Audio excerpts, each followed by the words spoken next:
नमस्कार। आप सबका हमारे YouTube चैनल जय माता की में बहुत बहुत स्वागत है। यदि आप हमारे चैनल पर अभी अभी आए हैं तो कृपा करके चैनल को सब्सक्राइब कर लीजिएगा और घंटी जैसे दिखने वाले बटन को भी दबा लीजिएगा ताकि आने वाली नई वीडियोस आप तक पहुंच सके।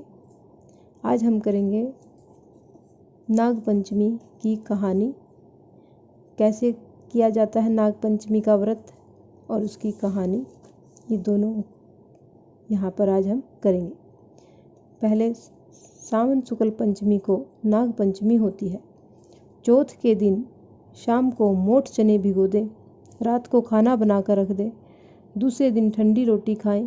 पहले तो एक जेवड़ी में 7 गांठ लगाकर सांप बनाएं, बाद में जेवड़ी के सांप को पट्टे पर रखकर पूजा करें।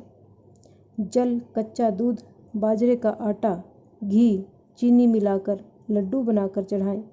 भीगा हुआ मोठ बाजरा, रोली, चावल दक्षिणा चढ़ाएं। पांचे की कहानी भी सुन। फिर मोठ बाजरे में रुपए रख बायना निकाल कर सासू जी के पैर छू कर दें। अगर गांव में अपनी बेटी हो, अपनी बहन बेटी भी हो तो उसके घर पर भी बायना भेजें और नाग पंचमी के दिन अपनी बेटियों को पीहर पर बुलाएं। ये तो थी इस प्रकार से करने का विधान। अब आती है नाग पंचमी की कहानी। एक साहूकार था, उसके 7 बेटे और 7 बहुएं थी। सातों बहुएं जोहड़ से मिट्टी लेने गई। वहां मिट्टी में से एक सांप निकला। सारी देवरानी जेठानी सांप को मारने लगी तो छोटी बहू ने सांप को मारने नहीं दिया। उसने सांप को अपना धर्म का भाई बना लिया और सारी जेठानी बोली, कल इसकी छलनी लाने की बारी है, वहां पर सांप निकलेगा तो इसे डस लेगा। जब वह दूसरे दिन छलनी लेने गई तो वहां पर सांप बैठा था। यानी छलनी एक जैसे बर्तन में मिट्टी लेने जाती हैं औरतें, उस तरह से उसको कहा गया है कि जब दूसरे दिन छलनी लेने गई तो वहां पर सांप बैठा था। उसने जोर से फुंफकार मारी। वह बोली, भाई जी राम राम। सांप बोला, तूने मेरे को भाई बोल दिया, नहीं तो मैं तेरे को खा जाता। वह बोली कि तुम तो मेरे धर्म के भाई हो और मैं तुम्हारी धर्म की बहन, इसलिए तुम मेरे को कैसे खा जाते। जब वह घर आई तो उसे देखकर जेठानियाँ बोली कि इसे तो सांप देवता ने नहीं खाया। वह भी वहाँ से भी यह वापस आ गई।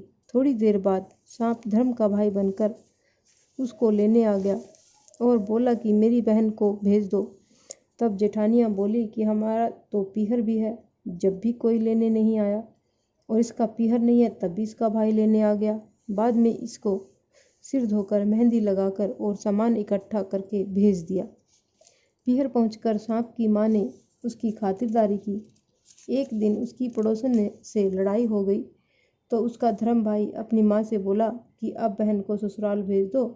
फिर उसे बहुत सारा धन देकर भेज दिया। तब वहाँ पर ताई चाची बोली कि बहू, तेरा भाई बहुत लाड चाव करता है और तेरे को 6 कोठे की ताली भी दे दी, परंतु 7वें कोठे की ताली नहीं दी। तब वह अपने मन में बोली कि भाई ने मुझे 7वें कोठे की चाबी क्यों नहीं दी। तब भाई बोला कि अगर तू 7वें कोठे की ताली ले लेगी तो तू पछताएगी। 7वां कोठा मतलब 7वीं कोठरी। परंतु वह बोली कि मैं तो लूँगी। तब उसने चाबी लेकर खोल कर देखा तो एक बूढ़ा अजगर सांप बैठा है। अजगर ने उसको देखकर फुंफकार मारी तो वह बोली, बाबा जी राम राम। अजगर बोला, तूने मुझे बाबा जी कहकर बुलाया नहीं तो मैं तुम्हें खा जाता। वह बोली, खाते कैसे, मैं तुम्हारे धर्म की बेटी हूँ और तुम मेरे धर्म के पिता। कि इसके बाद मैं बहुत सारा धन दौलत लेकर ससुराल आई। मैं तुम्हारे धर्म की बेटी हूँ, तुम मेरे धर्म के पिता। कि बाद में वह बहुत सारा धन दौलत लेकर अपनी ससुराल आई तो सारी जेठानियाँ बोली कि अपना तो पीहर था तब भी बाप भाई लेने नहीं आया और इसका तो पीहर भी नहीं था तब भी वह बहुत सारा धन दौलत लेकर आई है। दूसरे दिन उसके बच्चों ने अपना अनाज का बोरा गिरा दिया। तब उसकी ताई बोली कि तेरा तो नाना मामा है, उसे सुनता होगा तो वह सोने चांदी की अनाज की बोरी मंगवा कर दे जाए, तुम हमारा अनाज नहीं गिराओगे। तब लड़के लड़की ने अपनी माँ के पास जाकर कहा तो सांप ने सुन लिया और उसकी बात सुनकर सांप ने अपनी माँ से जाकर कहा, माँ, बहन को तो बहन की जेठानियाँ बहुत ताने मारती है, इसलिए मैं तो उसे सोने चांदी की बोरी भर कर दे के आ रहा हूँ। 2 सोने की 2 चांदी की बोरी रखवा दी। दूसरे दिन झाड़ू बिखेर रहे थे। बच्चे जैसे आंगन में खेल रहे थे तो उनकी ताई ने कहा कि झाड़ू को मत बिखेरो।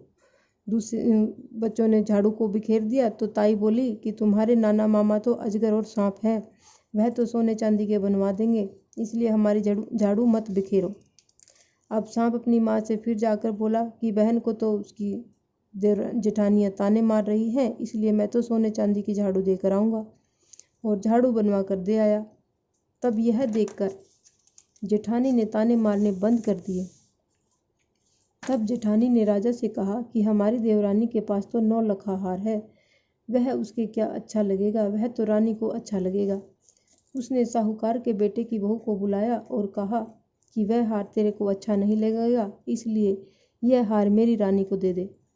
उसने हार निकाल कर रानी को दे दिया और मन ही मन बोली कि यह हार मेरे गले में ही रहे तो हार रहे, और रानी के गले में जाए तो नाग बन जाए। और हार देकर जाने लगी। रानी के गले में हार पहनते ही वह हार सांप बन गया और उसको काटने लगा। तब रानी चिल्लाई कि साहूकार के बेटे की बहू को बुलाओ कि वह मेरे ऊपर क्या जादू टोना करके गई है। राजा ने साहूकार के बेटे की बहू को बुलाया और पूछा कि तू क्या जादू टोना करके गई जो रानी के पहनते ही सांप हार बन गया। उसने कहा कि मेरे पीहर नहीं था तो मैंने सांप को भाई बनाया था, मुझे तो सांप देवता ने ही हार दिया था। राजा ने यह बात सुनकर हार वापस दे दिया और साथ में एक हार और दे दिया। यह देखकर देवरानी जेठानी ने सोचा कि यह तो राजा रानी से भी नहीं डरी और उसके पति को सिखा दिया, यानी उसके पति के कान भर दिए और कहा कि यह धन कहाँ से लेकर आती है, कभी तुमने ये बात पूछी है? तो रात को उसके पति ने उसे मारा पीटा और पूछा कि तू इतना धन कहाँ से लेकर आई। उसने अपने पति को सारी कहानी बता दी और कहा कि यह धन तो मुझे सर्प देवता ने दिया है। उसके पति ने सारे गांव में ढिंडोरा पिटवा दिया कि सब कोई नाग पंचमी को ठंडी रोटी खाए और बायना निकाले। कोई इस कहानी को पढ़ता और सुनता हो, जो भी इस कहानी को पढ़े सुने, उसकी नाग देवता की कृपा से सब मनोकामनाएं पूर्ण होती हैं। जय नाग देवता।